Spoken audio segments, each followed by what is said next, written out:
மொறு மொறு தோசைக்கு தக்காளி சட்னி மாதிரியே இருக்கிற யம்மியான சொரைக்காய் சட்னி பண்ணுறதுக்கு ரொம்ப கொஞ்சமாக தண்ணி ஊற்றி ஹீட் ஆனதுக்கப்புறமா தோலை சீவி கட் பண்ணி வச்சுருக்க சொரைக்காயை போட்டு ஹை ஃப்ளேமில் வச்சு கொதிச்சு வந்ததுக்கப்புறமா ஃப்ளேமை லோ பண்ணிவிட்டு மூடி போட்டுக்கணும். சொரைக்காய் பாதி குக் ஆனதுக்கப்புறமா 2 தக்காளி சாப் பண்ணது, 2 ஆனியன்ஸ் சாப் பண்ணது, 3 காஞ்ச மிளகா, 1 பல்லு பூண்டு, கொஞ்சமாக மிளகும் சீரகமும் ஃபார் ஃப்ளேவர் மிக்ஸ் பண்ணி விட்டு மூடி போட்டு நல்லா குக் ஆனதுக்கப்புறமா ஸ்டவ் ஆஃப் பண்ணிவிட்டு ஆற விட்டுறணும். ஆறுனதுக்கப்புறமா சால்ட் போட்டு மிக்சியில் ஃபைனாக அரைச்சி எடுத்துக்கணும். கடுகும் கருவேப்பிலையும் ஆயிலில் தாளிச்சு ஊற்றி சர்வ் பண்ணால் சூப்பர் எம்மியான சொரைக்காய் சட்னி இஸ் ரெடி. எம். இந்த ரெசிபி உங்கள் வீட்டில் ட்ரை பண்ணிட்டு எப்படி இருந்துச்சுன்னு கமெண்ட்ஸ் சொல்லுங்கள். அண்ட் சப்ஸ்கிரைப் டு அரசு.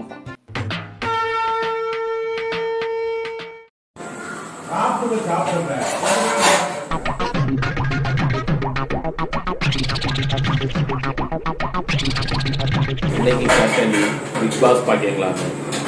அதெல்லாம் வேண்டாம், அது அவன் பார்ப்பான் அப்படின்னு இப்போ வந்துட்டு அந்த இது வை பார்ப்போம் வந்து மூடி ஓப்பன் பண்ணிட்டு மோட்டம் ஆயிடுச்சு. வெந்துருச்சு பாத்தியா? எப்படிமா தெரியும் வெந்துருச்சு? கலர் மாறிச்சுல.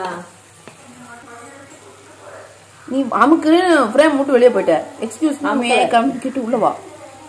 இன்னும் வேவலையா? அப்போ வெந்த அப்புறம் தானே போடணும். முடியுமா? டப்பட பெரட்டி விடு.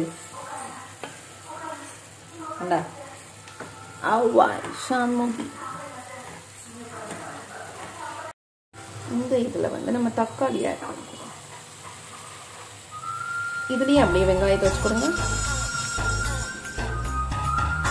வைங்க டக்குனே.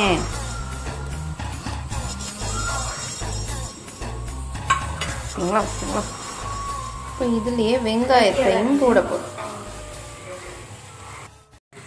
இதை நன்றாக சாட்டை செய்து என்ன செய்ய வேண்டும்? மூடி வைக்க வேண்டும். மூடிடும். என்னென்ன சொல்றான் பாருங்க.